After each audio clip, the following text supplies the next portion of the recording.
Hey guys, Rob here from the Big Red Express. Thanks for tuning in to Throwback Thursday Regional Edition. We got 2 interviews coming up, so if you missed this one or if you're listening to this one, head on over to our YouTube channel. Again, it's the same one, and there's going to be another one for you there as well. It's been great. It's been great to talk to all these regional athletes that we've done, and Throwback Thursday is exactly what we're going to highlight, especially around the regional season. Today, we've got Stacie Tovar in this edition of Throwback Thursday, guys. I talked to her a couple years ago before the CrossFit Games and Regionals, and I think you are going to absolutely enjoy this conversation, guys. Enjoy my Throwback Thursday interview with Stacie Tovar. Enjoy. Hey, guys, welcome back to the Big Red Express. I'm joined on the phone by CrossFit Games athlete Stacie Tovar. Stacie, first off, thanks for taking a little bit of time out of your busy schedule leading up to the games to talk with us. Of course. Happy to chat, and thanks again for having me. Stacie, let's get into it first. Last year, didn't qualify for the CrossFit Games, got 6th in the region. This year, you had a big year with the Reebok Team Series and all the things that you did during the offseason. What was your motivation going into a new regional format that was tougher than last year's regional format?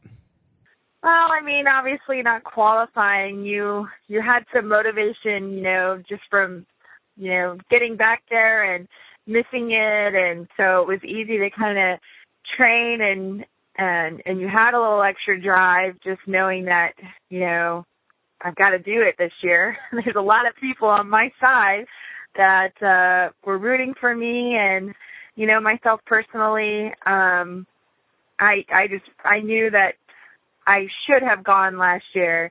I just wasn't prepared, and I knew that I was a much better athlete this year, and I worked my butt off, and so training was easy because I did have that little extra push and that motivation always in the back of my head to make it back, but it honestly didn't matter. Either way, I knew that I had done everything in my will and my power this last off season to get myself stronger and faster. And I knew the Super Regional was just going to be as hard as it was trying to qualify last year. So, I'm just really happy that everything fell into place, and I am going back to Carson for the 6th time. A busy offseason, like you said. The Crush Games, the Granite Games, the CrossFit Team Series, Wadapalooza. I mean, you probably compete in more events than most people out there during the off season. What is your motivation to compete in those type of events? Well, I did that last year just because I had a little fire underneath my belt, after not qualifying. And I did it too, just to kind of keep myself in check. I was a little hesitant. I was like, what did I do wrong? Am I still not the same athlete? Was it a fluke? And the bottom line is that I didn't qualify for the game. So I had a little extra energy. I didn't need to take a break, physically and mentally, like some of the other games athletes probably do. Maybe not. Maybe it's just me, but, and two, it was just always in the back of my head, I just want to know how I'm stacking up against my competition. And again, I should have been there last year. I failed a couple events and unfortunately, missed it by a few spots, but there really wasn't any, motivation other than, just take the opportunities, see the community, compete in different events, just listen to my body and, if I felt good enough to compete, then yeah, why not? Let's compete. Let's flash back to last fall, when the team series, the CrossFit Team Series was announced. You were on a team, the winning team, with Emily Bridgers, Ben Smith, and Scott Panchik. Talk to us about that environment, that process, when you heard about the team series first off, and then competing throughout the 4 events. I was stoked. I was so excited for the team series. And it was a no-brainer when, I was asked to be on that team. I was like, let's do this thing. And, Ben and Scott and Emily are just such good friends of mine. And we really have such a awesome, we mesh really well. Our energy is really well, always positive. it was just a ton of fun, and I really hope that they do it again. We made a pact that we're gonna, keep the same team, and if HQ announces that there's gonna be a team series this fall, we are in it. So, just the people that you meet and the experiences that you get to have through all of this is just so amazing, and you just capitalize on everything that you possibly can, and that was a ton of fun. I really hope we're able to do that again. Let's flash back a little bit further. Your first CrossFit Games experience was in 2009. Obviously not the place, but your first time. How has the experience been? Kind of going to these CrossFit events, seeing CrossFit evolve from 2009 to what it's become now in 2015? It's been really awesome, really surreal.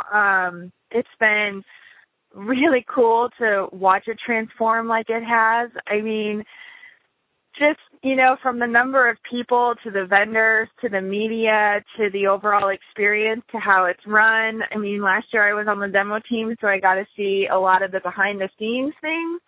And I'm just completely amazed. It is mind-blowing to know how it all comes together and to have watched it transform, let alone participate in the transformation. I mean, it's been something really, really cool, and a lot of people can't say that they've done. So, it's been quite the journey. Really awesome. Let's talk about that demo team. I mean, it's kind of a different feel, because usually the athletes that are on the demo team either just missed out on a spot at Carson or usually former games athletes, things like that. When you're there and you're competing for the demo team, obviously you want to be in the field, but is it nice to just kind of be around the athletes and still be able to kind of compete in the workouts a little bit? How was that for you? Competing at the games as an individual all those years and then being on the demo team, still part of the whole action, but how was that experience for you personally? Yeah, it was different, definitely different. I think I would have much rather have been on the field, but it was still really, really cool to, help out HQ and, like you said, be around the athletes. It definitely is, we're testing the workouts, so I feel like we are right in there with them.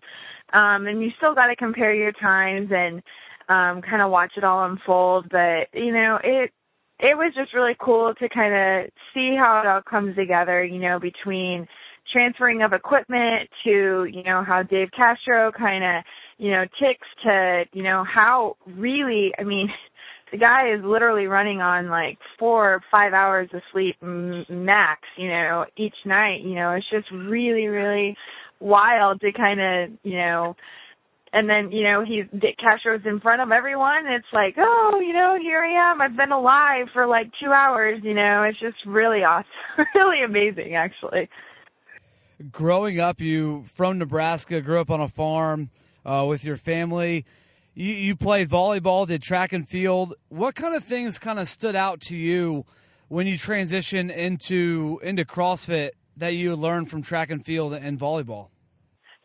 Well, I think my coach in college, I've had several coaches growing up. I've played multiple sports, like you said, and each coach brings a different, a different aspect to the game, and, a different mental side, a different emotional side, a different physical side. And I think you take all of those and carry all of those things with you, wherever you go, but especially through CrossFit. And I think, as a kid, I encourage all kids, of any size, any age, to play everything and anything they possibly can growing up, because it all transfers over to the sport of CrossFit. My running ability, my jumping ability, my explosiveness, my, just the things that I learned in the weight room, even though I came from a super small town, they were meaningful, and they definitely are transferable to the sport. So definitely can benefit in a lot of ways from playing all sorts of sports growing up. All right, gang, time to pause for the calls for just a moment. King Kong Apparel, the world's first bag built especially for elite fitness, highly functional and ready for anything. Go check them out at kingkongapparel.com today. Guys, the best duffel bag, the best workout bag, and the best life bag you will ever own is going to be a King Kong bag. Go check them out, kingkongapparel.com today.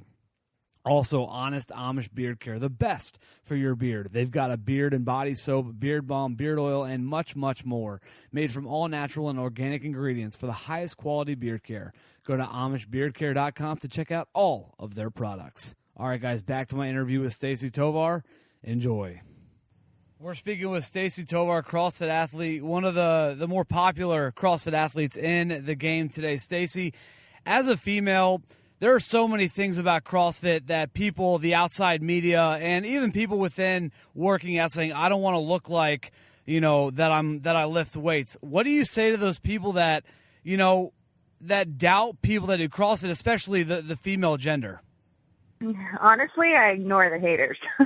I ignore them. I think we are meant to look like this, It's working out and eating healthy is just, looking like this is just a byproduct of all of that hard work, all of that dedication, all of that commitment, all of that focus. And, if only people understood all of that, maybe they wouldn't hate so much. But, I like to call it strength is booty. That's kind of why I came up with the hashtag and that motto, because, it is a beautiful thing. And it is, I think, really cool to look this way because I work out, I take care of myself, I eat healthy, and I just have a really active and fit and healthy lifestyle. And I think that's totally what it's all about. I mean, anybody can look this way, anybody can feel this great if they just put in that extra work and focus and commitment and turn their lifestyles from, maybe eating the processed junk on the shelves to Whole Foods and playing with the kids and getting outside and playing new sports and doing new things. And I wish more people understood that. Unfortunately, everybody has their opinion, and that's okay. But I love the way I look. I love the way that, most of the female population in the CrossFit world look. I wish the entire world would look like this. And I know, I'm just going to keep on, hopefully being that shining example to everybody, and, change as many lives as I possibly can in the meantime. You talked about your diet and just kind of the way you eat. I've talked to so many different CrossFit athletes that compete at the high level, that work out multiple times a day. What does your diet look like, without giving all your, secrets, but what does your diet look like? Some people go with the clean diet, the paleo diet, and then some people just kind of eat whatever they want because they have to get that calorie intake throughout the day. What does your diet look like on a daily basis?